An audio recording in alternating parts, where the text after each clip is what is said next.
other countries enjoy watching them. How is that possible? Through the Turkish TV series, it is possible to have destination branding. It's a great topic. The guests and the moderators are great too. Our moderator is lawyer Dr. Aydın Orhan, attorney at law, and he has a PhD. And two very distinguished names, Süreç Film founder Ali Gündoğdu and Gold Film founder Faruk Turgut. They're very successful. There is a lot to understand and learn. I wish you an enjoyable session.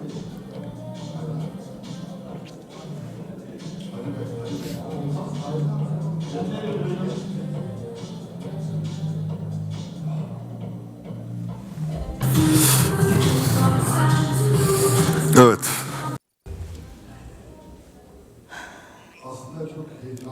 In fact, I'm very excited today. I'm very happy to be here. I watched great panels.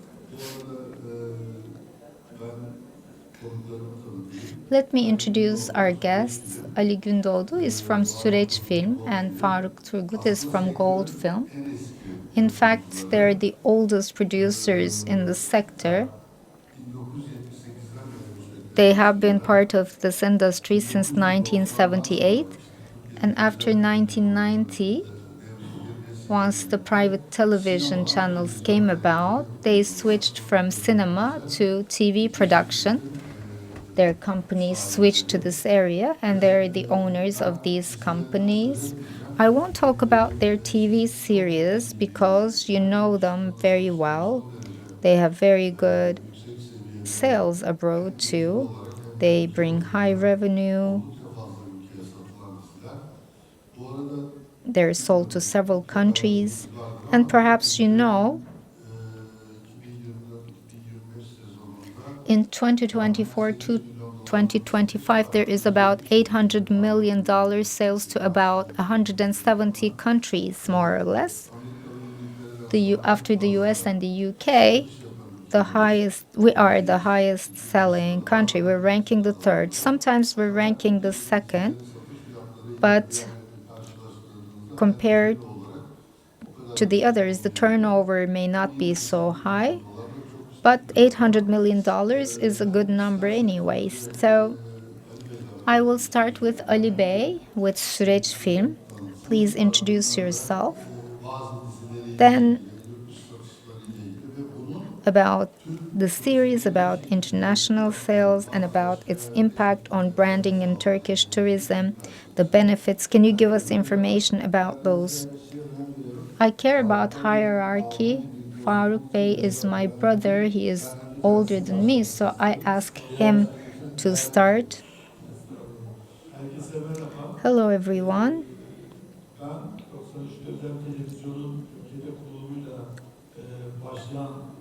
Private TV started in 1993, and I started as a producer and director back then. I have a Yeşilçam background, and I've been filming TV series since 1993. But today, we will talk about the international sales of Turkish TV series. That started in 2008. Especially the CEO of Kanal D was İrfan Şahin. He had this TV series called Gümüş, and we convinced the managers in MENA. He started it, and he gave it for free to convince them. And there was a huge interaction in the MENA region, so all the other international televisions started to chase after Turkish TV series. So the whole world is watching the Turkish TV series, and one of the main reasons is that the Turkish TV series are less expensive compared to other producers. Yes, we sell to 170 countries, but it's not as expensive as a Hollywood production or a UK production. It's not the same level of exports for us. But the Turkish TV series are focused on emotion and drama and family issues. So it's attracting attention in MENA and in Latin America a lot. Of course, it has an impact on tourism as well. Particularly, people in different cultures get to know Turkish culture, they get to know Istanbul. That's why they want to visit those places. A lot of people travel to Turkey just to see the venues in those TV series. There is an incredible momentum right now. It's been going on for the last 10 years. Of course, if we can continue producing at the same quality, then the growth trend will be even higher. We're weak on the Asia side, but in the Balkans, in Europe, in MENA and Africa and Latin America, Turkish TV series are very strong. They help the promotion of Turkey and its culture. And Turkish TV series are an important export item in Turkish trade. I have an additional question. As you produce these TV series,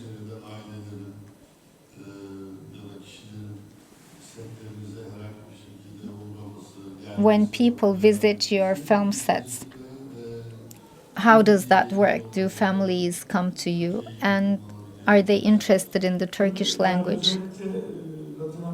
Well, there are a lot of people coming. There aren't many people coming in Latin America, but in Russia and in the Balkans, there are a lot of people who visit the sets.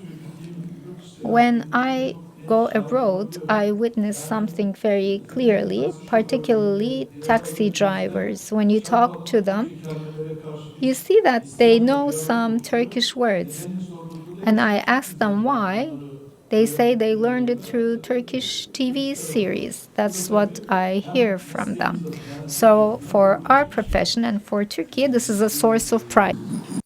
Secondly, can you give us an example about the international sales of one of your TV shows, just so our audience also hears it? My most recent series was Kızılcık Şerbeti and Kızıl Goncalar before that.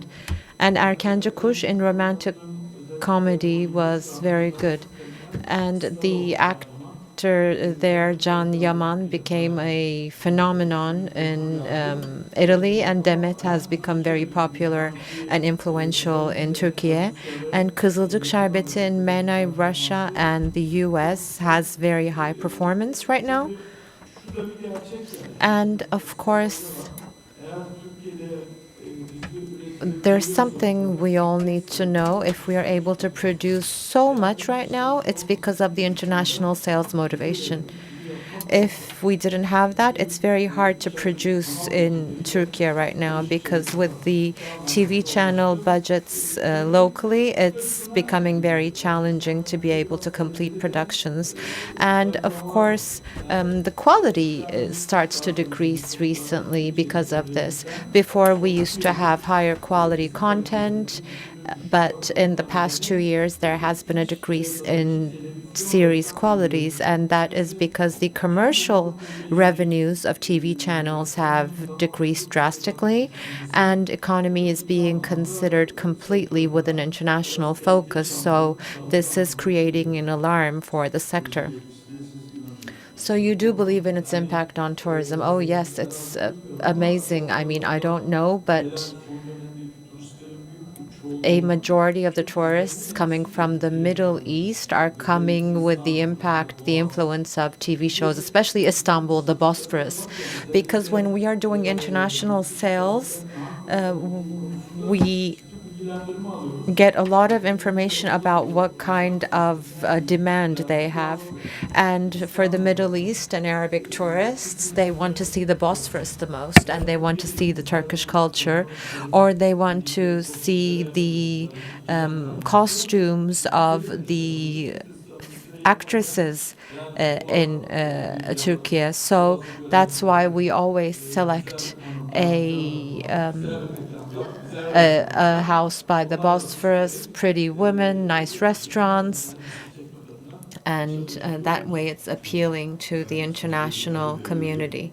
Okay, thank you. I'll leave the floor to Ali, and he can also share his views. Hi, I also come from Yeşilçam, the Green Pine, and we started as assistants with Faruk, and he's a brother to me and a very old friend. My first TV series was with Şevval Sam in 1990, and then with Peran we had Hayat Bilgisi, 137 episodes. And in 25 years we had 75 TV shows with 2,500 episodes. If I had international copyright, I probably wouldn't be here. I would probably be in a mansion somewhere. I'm just kidding, but Turkish series and tourism. I have some data. Currently, we are exporting to 170 countries, and we've reached 1 billion people. So 1 billion people across the world are watching Turkish TV series. And we have around 0.1% of people across the world who want to learn Turkish. And I want to talk about 3 of my series that have contribution to this. I had one called Kuzey Yıldızı, North Star, shot in Ordu. I think it was around 75, 80 episodes. And the number of people visiting Ordu increased by 2%. They visited the plains. And then in Ayvalık, I had Üç Kız Kardeş. And there was a significant increase in the tourists that come to Ayvalık. And then we had Yeni Gelin in Adana.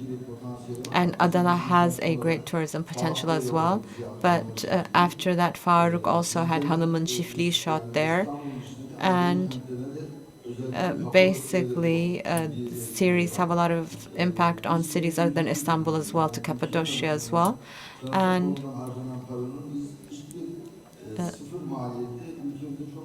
basically, I believe that TV series add great value to our country, but we haven't been able to get the support we need from the government, really. I hope they hear our voice, because this is a huge contribution we're making. And in terms of TV shows exports, we have an advantage. 90% of the production is done through Turkish resources, and that's very important. I mean, you could be exporting, but you could be importing 30, 35% of your export to be able to produce. That's not the case with us. Other than technical equipment, 90% of our production is based in Turkey, basically. And if you wanted to show Cappadocia to 1 billion people, you would have to have a huge budget. You can't show the Topkapı Palace or the Bosphorus or the mansions there.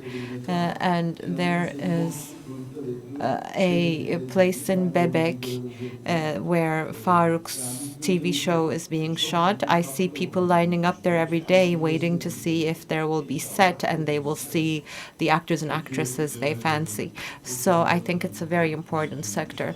Okay, so we have some experts in tourism here. And about this, especially in terms of venues, touristic facilities, touristic mediums, historical landmarks. Do you get any support about these, especially in terms of venue? I mean, because there are a lot of venues that are under the auspices of the Ministry of Tourism. Birol Güven, he is a producer as well, but he stopped for now. He paused now. And he tries, but if we want to go to Yıldız Park or Topkapı Palace, I mean, the doors aren't wide open. We do get some support. Well, there isn't much support. There's actually some barriers. The processes are very long. I mean, we do this weekly. We need to hand over our episode weekly. And we usually have 2 teams shooting 6, 7 days, and we are producing 140-minute episodes. So especially for national palaces or anything under the auspices of the Ministry of Culture and Tourism, there's a huge procedure to go through. And we are not able to really forecast what we will be shooting in 1 month's time, because you get the script on Monday and then you start the set the next day. So you try to do your best in a few days' time. And even in period series, we really tried a couple of times, and it's very hard to get permissions to get into those locations. So there's Beykoz Kundra, as you know, all the sets are being built there, and all the period themed series are being shot there. It's a challenging process and it's very costly. And the Ministry of Culture and Tourism need to be aware of the impact, the influence we're creating, and they need to provide us with some privileges, but that's not the case right now. A lot of things are being promised. There are a lot of talks, but we haven't really seen much action until now, really. Okay, so how about the fact that we are at an event by the Turkish Tourism Investors Association? Do you have, or is it possible to have some sort of collaboration between your professional union and TTYD? I mean, marinas and things, you know? Well, it's very hard to have productions outside Istanbul. It's very costly. So that's why most productions take place in Istanbul. But this year, especially as of September, with a change in the rating panel, now Anatolia works are becoming more popular. So Mardin, Urfa, Trabzon, and right now I'm shooting one in Kars. So to increase the rating, to have a visual effect, I took my team to Kars all of a sudden, and my ratings did increase a little after that. So going to Anatolia really has advantages and positives, but it's very costly. I had talked about this at the beginning with the TV channel budgets going down. If you try to increase your production budget by going to Anatolia, it's very challenging.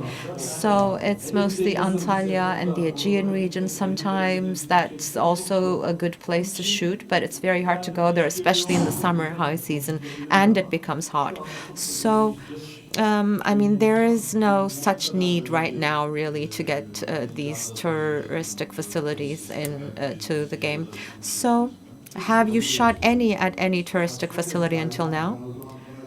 Well, I was a camera assistant, and we were at Martı in Marmaris, owned by Halit Narin, and there were no sponsorships or anything at the time. What was it called? I think it was Kızlar Sınıfı Tatil, that the girls class on holiday. And I was very young. It was quite a long time ago, and it was a challenging time. But I want to contribute to Faruk. I mean, yes, we have TESYED, our professional union, and we could have partnership with TTYD, but our costs increased by 25% when we leave Istanbul. Accommodation in itself is very expensive, and it's a high season for them, and there's no point in going there in winter. And generally, we start in September and it ends in June or May. So before, we used to have summer shows at that time, or romantic comedies, but that doesn't happen anymore because they don't have any commercials on TV in the summer anymore, really. So it doesn't work out. Did you have any productions in touristic facilities? Well, we use hotels a lot in many of our Istanbul productions, and we make our payments and we go in. So they are really part of our production network anyway. It's no big deal. I mean, we wouldn't want to go and ask for support for this. So as a producer, you do believe on its impact on tourism? Yes, 100%. The tourism sector representatives should respond to this. We believe it exists, but they should tell us if there really is an impact. Okay, thank you very much. Thank you. I hope you enjoyed it. I don't know. Okay, thank you. Thank you. Çok teşekkür Zaten sen söyle. Çok teşekkür ediyoruz efendim. Sağ olunuz. Thank you very much. Şöyle ortaya doğru alalım sizi. Fotoğraf çekimi. Let's ask you to move towards the center of the stage for a photo shoot with Miss Hediye and Oya.